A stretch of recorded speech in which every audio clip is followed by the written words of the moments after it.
नमस्कार विद्यार्थी मित्रांनो, मी प्राध्यापक धनंजय भाट, पलूस शिक्षण प्रसारक मंडळाचे कला वाणिज्य विज्ञान महाविद्यालय पलूस मराठी विभाग आपणा सर्व विद्यार्थ्यांचं मी या वेब व्याख्यानात स्वागत करतो.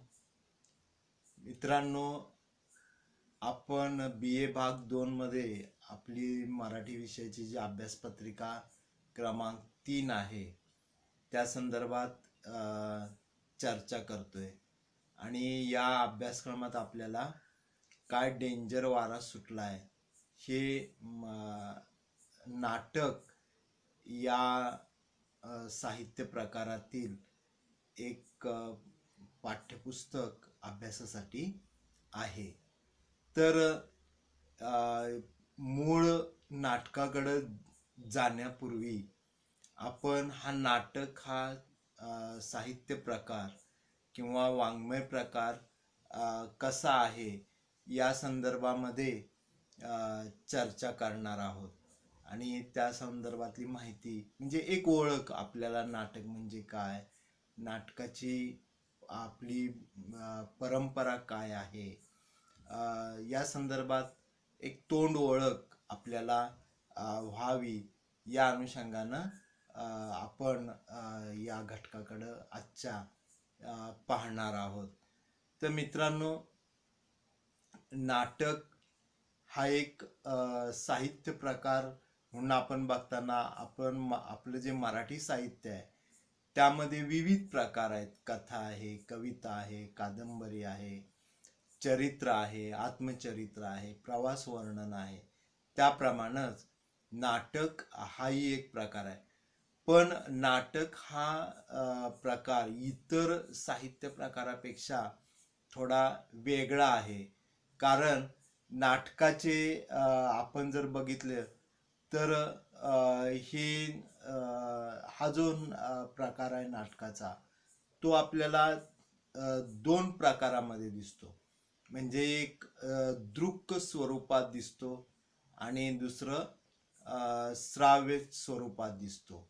म्हणजे इतर जे प्रकार आहेत त्याच्यापेक्षा वेगळा, म्हणजे दोन्हीचं मिश्रण दृक आणि श्राव्य प्रकारात हे वाङ्मय प्रकार येतो. म्हणजे संहितेच्या रूपानं आपण जसं कथा कादंबरी वाचतोय तसं हे नाटक वाचू शकतो. पण याचा एक रंगमंचीय आविष्कार होत असतो. म्हणजे रंगमंचावरती हे नाटक सादर केलं जात असतं.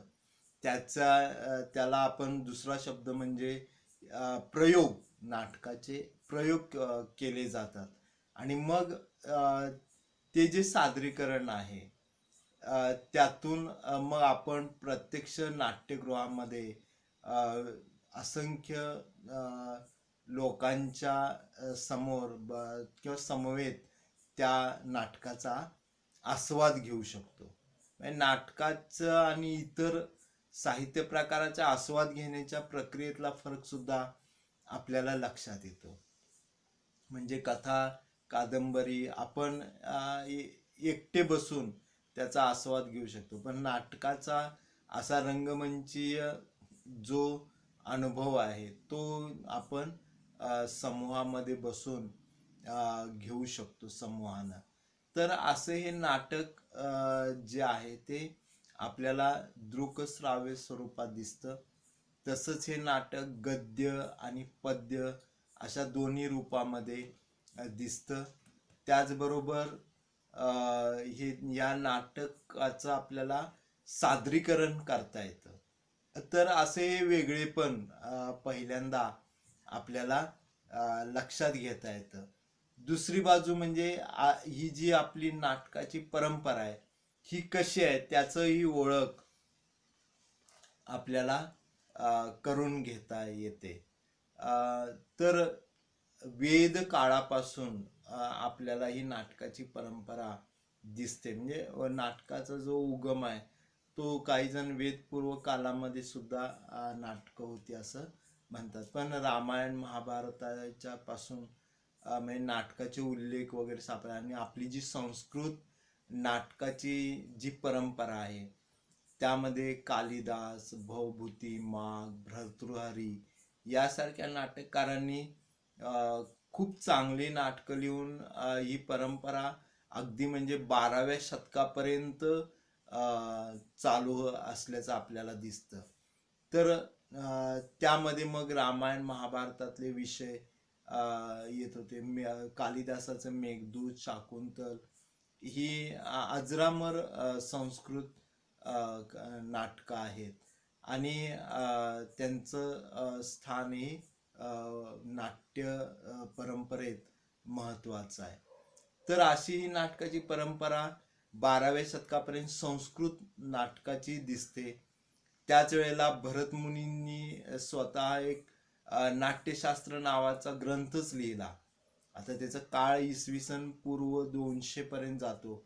तर असा इतका जुना ग्रंथ की ज्यामध्ये नाटकासंदर्भात सैद्धांतिक चर्चा त्यांनी केलेली आहे. नाटक काय असतं, नाटक कुणासाठी आहे वगैरे वगैरे गोष्टी ज्या आहेत त्या संदर्भामध्ये चर्चा त्यांनी केलेली दिसते. पण मराठी नाटकाची परंपरा जी आहे ती मात्र आपल्याला 18व्या शतकापासून दिसते. मग मधला जो हा कालखंड आहे, या काळात मराठी नाटक होतं की नाही असा प्रश्न देखील आपल्याला पडतो. आणि त्यातनं लक्षात घेण्यासारखी गोष्ट म्हणजे या काळामध्ये मराठी असं लिखित स्वतंत्र नाटक आपल्याला दिसत नाही. पण या नाटकाचे असे काही रूप आपल्याला दिसतात, म्हणजे नाट्यात्म रूप.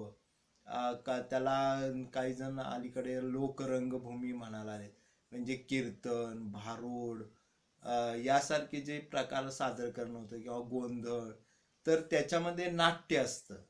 आणि हे एक नाटकाचं स्वरूप म्हणून येतं. दशावतार आहे, गोंधळ आहे, बाहुल्यांचा खेळ, कळसूत्री बाहुल्यांचा खेळ केला जायचा. शिवाय पोवाडे, त्यामध्ये सुद्धा वीररस प्रधान असं नाट्यात्मक चित्र येतं, नाट्यात्मकता आलेली आपल्याला दिसते. तर मित्रांनो, हे जे आहेत घटक, त्यातल्या त्यात तमाशामध्ये सुद्धा काही जे मांडणी होते त्या मांडणीमध्ये नाट्यात्मकता आपल्याला दिसते. तर अशी काही बीज नाटकाची आपल्या लोक कला ज्या आहेत त्या लोककलांमधून आपल्याला या काळात दिसतात. लक्षात घेण्यासारखी आणखी एक गोष्ट म्हणजे जिकडे मराठी लोकांचं फार उशिरा लक्ष गेलं ते म्हणजे तंजावरची मराठी साहित्य परंपरा. तंजावरचे जे भोसले घराणं होतं, भोसले राजे, म्हणजे आपण पाहतो की छत्रपती शिवाजी महाराजांचे सावत्र भाऊ व्यंकोजी हे दक्षिणेत राज्य करत होते. तर तंजावरला त्यांनी ज्यावेळेला राजवट सुरू केली त्यावेळेला तंजावरमध्ये सुद्धा काही चांगलं काम मराठीच्या संदर्भात झालेलं आहे. तिथे ग्रंथालय सुद्धा मराठीचं उभारलेलं आहे तत्कालीन राजाने. आणि या भोसले घराण्यात ही नाट्यकला, म्हणजे एक राजघराणं असताना सुद्धा नाट्यकला जोपासणारं घराणं होतं. काही नाटकं या तंजावरमध्ये लिहिली गेलेली दिसतात. तर ही एक परंपरा होती, पण ती आपल्याला लक्षात यायला फार वेळ गेला. पण मराठीचं नाटक म्हणून जी परंपरा आपल्याला दिसते ती सांगलीच्या विष्णुदास भावे यांच्यापासून दिसते. आता आपण लक्षात घ्या की सांगलीला नाट्यपंढरी म्हटलं जातं. तर इथे नाटकाची मुहूर्तमेढ रोवली गेली. मराठी नाटकाची मुहूर्तमेढ सांगलीत रोवली गेली. ते जे वर्ष आहे ते 1843 आहे. 1843 मध्ये तत्कालीन जे सांगलीचे संस्थानिक राजे होते आप्पासाहेब पटवर्धन, तर त्यांनी त्यांच्या दरबारात विष्णुदास भावेंनी त्यावेळेला सीता स्वयंवर या नाटकाचा पहिला प्रयोग केला. अर्थात तो प्रयोग करताना दक्षिणेत कर्नाटक प्रांतामध्ये त्या काळात यक्षगान, दशावतारासारखे खेळ केले जायचे. त्या खेळाच्या धर्तीवरच हे नाटक आणि आपले जे लोक कलेचे प्रकार, कीर्तन, भारुड वगैरे आहेत, यांचं याचा आधार घेऊन ते नाटक त्या काळामध्ये सादर केलं होतं. तर ही मराठी नाटकाची जी स्वतंत्र परंपरा म्हणून ती इथे सुरू होते. मग आज आपल्याला जवळजवळ 150 पेक्षा जास्त वर्षाचा हा मराठी नाटकाचा आपला प्रवास मराठीचा इथे आपल्याला लक्षात घेता येतो.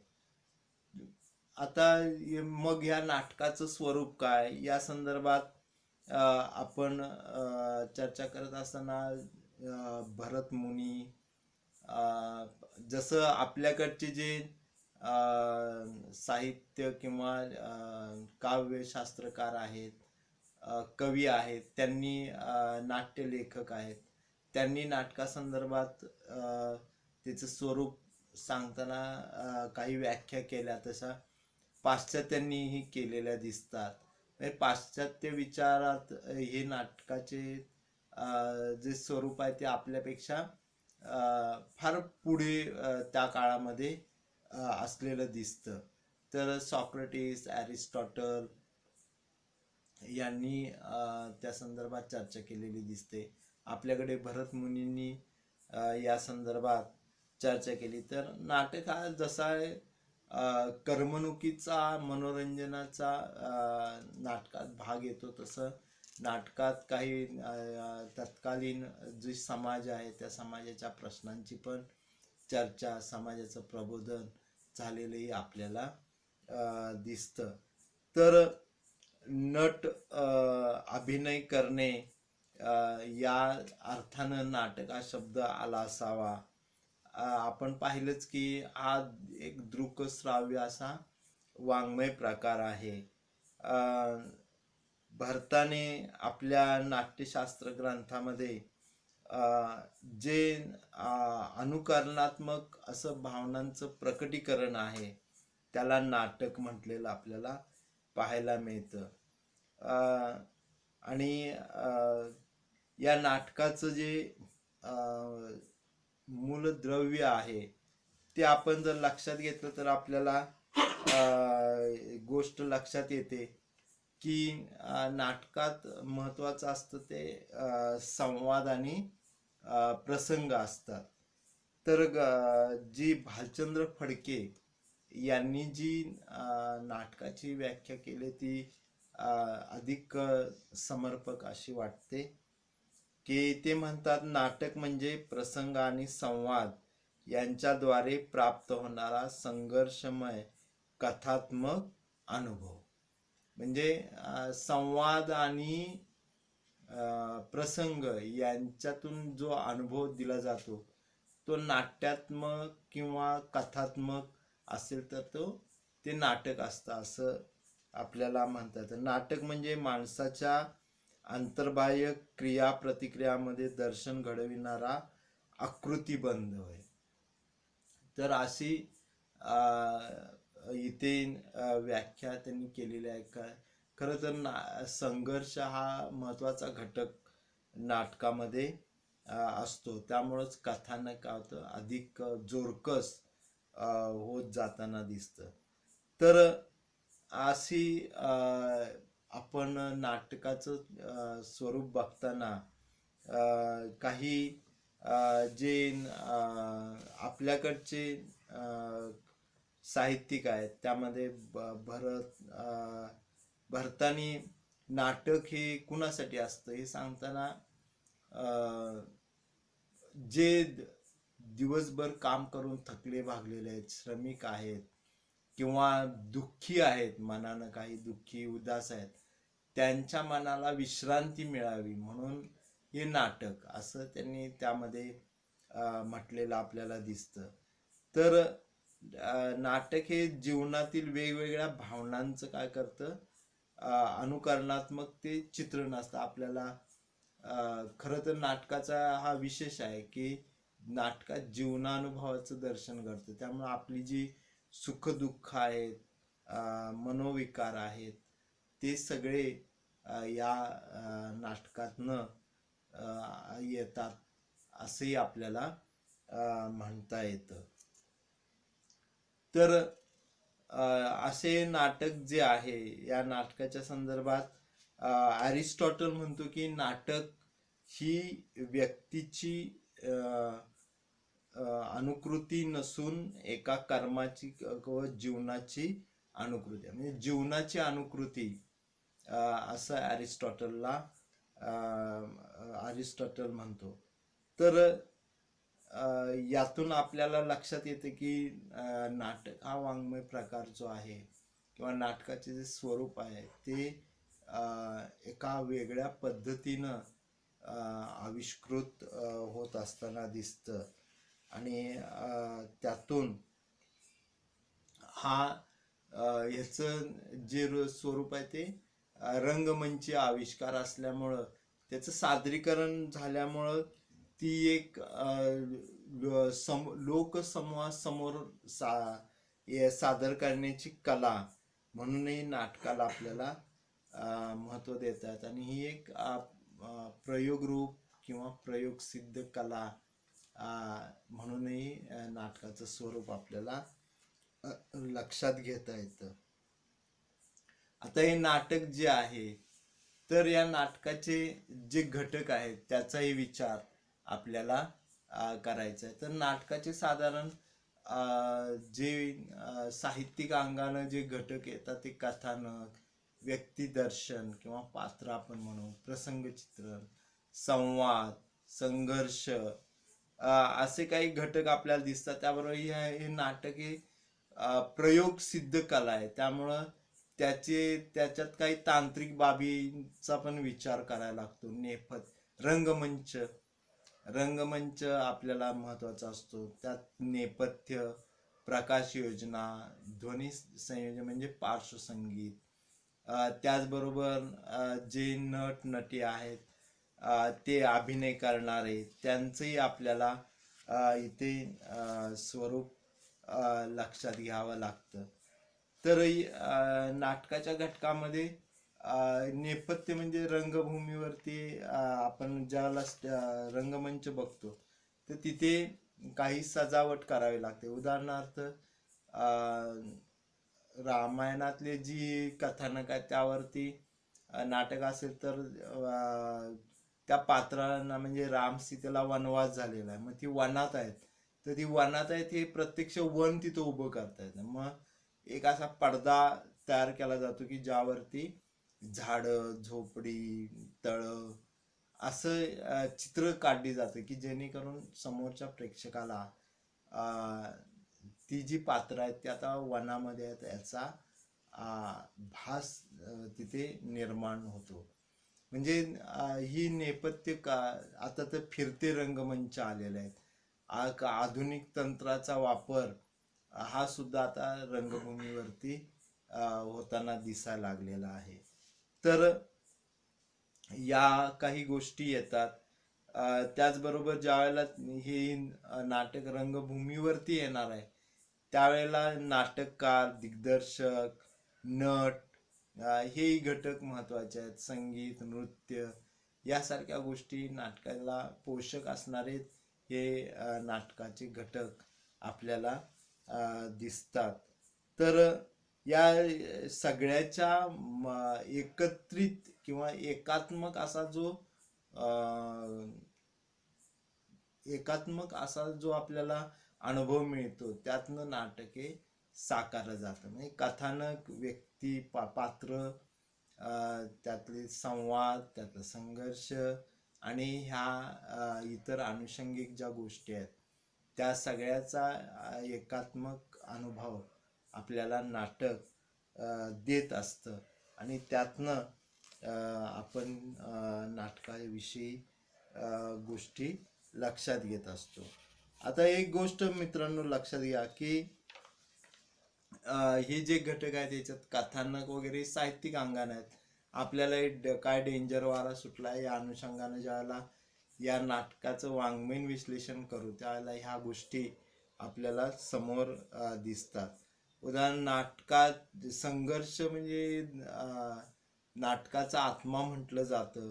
संवाद, जोरकस संवाद, नाटकाची एक रचना असते किंवा साहित्याची कुठल्याही एक रचना करताना त्याला प्रारंभ, मध्य, शेवट अशा 3 टप्प्यामध्ये ते सादर होत असतं. त्यामुळे प्रारंभ कसा, मध्य कसा, शेवट कसा, एक समस्या गुंतागुंत निर्माण करायची आणि नंतर त्याची सोडवणूक वगैरे अशा पद्धतीनं नाटक आपल्याला दिसतं. आणि जो शेवट असतो तो परिणामकारक होण्यासाठी नाटककार प्रयत्न करताना दिसतो. तर ह्या सगळ्या गोष्टी नाटकात येत असतात. आपल्याला जर नाटकाचा आपण भाव्यांच्या नाटकापासून जर विचार केला तर आपल्याकडेही या 150 वर्षात वेगवेगळ्या प्रकारची नाटकं आली. साधारणपणे पौराणिक सुरुवातीची नाटकं होती ती पौराणिक होती. नंतर ऐतिहासिक कथानकावर काही नाटकं आली. त्यानंतर सामाजिक विषय घेऊन काही नाटकं आली.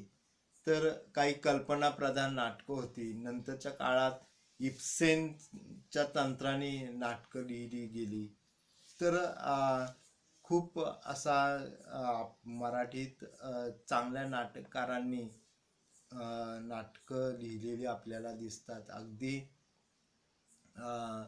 अलीकडे म्हटलं तर आपल्याला माहीत असणारी नावं पु ल देशपांडे, प्र के अत्रे, मामा वरेरकर यासारख्या नाटककारांची आपण म्हणजे आपल्याला तशी तोंड ओळख आहे. आणि त्यातनं आपण त्यांचे वेचे वगैरे यापूर्वी वाचलेले आहेत. तर अशा या नाटकाचे जे प्रकार आहेत ते मांडले गेलेले आहेत. तर एक पहिला प्रकार तो म्हणजे शोकात्मिका, दुसरा प्रकार आहे सुखात्मिका आणि तिसरा प्रहसने किंवा फार्स. तर शोकात्मिकामध्ये दुःख भावनेची प्रचिती ही येत असते. म्हणजे दुःख भावना येते. पाश्चात्य जी नाटकं होती त्या उदाहरण शेक्सपियरची वगैरे जी नाटकं आहेत तर तिथे ट्रॅजेडीचा भाग येतो. म्हणजे ज्याला आपण आज मराठी शोकात्मिका म्हणतो त्याला इंग्रजीमध्ये ट्रॅजेडी म्हणतात. तर ही दुःखांत शेवट हा शोकात्मिक नाटकाचा एक विशेष होता. आणि त्यात आपल्याकडेही हॅमलेट वगैरे सारखी नाटकं तिकडे जी आहेत त्यामध्ये ती शोकात्मिकच होते. आपल्याकडेही एकच प्याला सारखं उदाहरण किंवा नटसम्राट सारखं नाटकाचं उदाहरण देता येतं.